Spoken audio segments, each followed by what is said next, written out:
Hi friends, ഇപ്പം മാങ്ങൻ്റെ സീസണല്ലേ. അപ്പോൾ എല്ലാവരുടെ വീട്ടിലും മാങ്ങ ഉണ്ടാകുമല്ലോ. ഇനി മാങ്ങ കിട്ടുമ്പോൾ ഇതുപോലെ ഒന്ന് ഉണ്ടാക്കി നോക്കണേ. ഇതിൻ്റെ വീട്ടിൽ നിന്ന് കൊണ്ടുവന്ന മാങ്ങയാണ്, ഈ നാട്ടുമാങ്ങൻ്റെ വേറൊരു സൈസ്. അപ്പോൾ പഴുത്ത മാങ്ങ ഇതുപോലെ തൊലി കളഞ്ഞ് മാറ്റി വെക്കുക.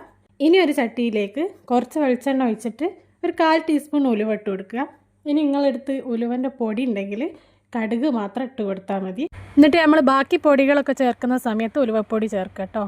ഉലുവയും കടുകും നന്നായിട്ട് പൊട്ടി വന്നതിന് ശേഷം അതിലേക്ക് ചെറുതായിട്ട് അരിഞ്ഞു വെച്ച ഇഞ്ചി ഇട്ട് കൊടുക്കുക. ഇത് നല്ലോണം ഒന്ന് വഴറ്റിയെടുത്തതിന് ശേഷം അതിലേക്ക് നീളത്തിൽ അരിഞ്ഞ വെളുത്തുള്ളി ഇട്ട് കൊടുക്കുക. അപ്പോൾ ഇതും നന്നായിട്ട് മൂപ്പിച്ചെടുക്കണം. ശേഷം ഇതിലേക്ക് പച്ചമുളക് ചെറുതായിട്ട് കനം കുറച്ച് അരിഞ്ഞത് ചേർത്ത് കൊടുക്കുക. ഇതെല്ലാം കൂടി എണ്ണയിൽ നന്നായിട്ട് പച്ചമണം മാറുന്നത് വരെ വഴറ്റിയെടുത്തതിന് ശേഷം ആവശ്യത്തിനുള്ള കറിവേപ്പിലയും കൂടി അതിലേക്ക് ഇട്ട് കൊടുക്കുക. ഇനി നമുക്ക് അതിലേക്ക് പൊടികൾ ചേർത്ത് കൊടുക്കണം. 1/2 ടീസ്പൂൺ മഞ്ഞൾപ്പൊടി ഇട്ട് കൊടുക്കുക. ഒന്ന് നന്നായിട്ട് ഇളക്കി കൊടുത്തതിന് ശേഷം 1 ടീസ്പൂൺ മുളക് പൊടി. നിങ്ങളുടെ അടുത്ത് കാശ്മീരി ഉണ്ട്, അതാണ് നല്ലത്. എൻ്റെ അടുത്ത് അതില്ലാത്തതുകൊണ്ട് ഞാൻ സാധാ മുളക് പൊടി ചേർക്കുകയാണ്.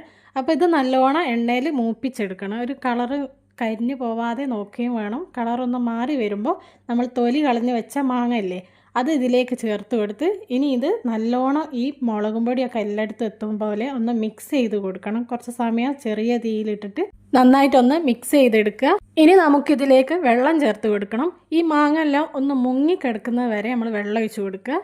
വെള്ളം ഒഴിച്ചതിന് ശേഷം നന്നായിട്ടൊന്ന് മിക്സ് ചെയ്തിട്ട് ആവശ്യത്തിനുള്ള ഉപ്പ് ചേർത്ത് കൊടുക്കുക. എന്നിട്ട് നല്ലോണം അടച്ച് വെച്ച് വേവിക്കുക. ഇത് നല്ലോണം ഒന്ന് തിളച്ച് വരുന്ന സമയത്ത് നമുക്കിതിലേക്ക് മധുരത്തിന് ആവശ്യമായിട്ടുള്ള ശർക്കര ചേർത്ത് കൊടുക്കണം.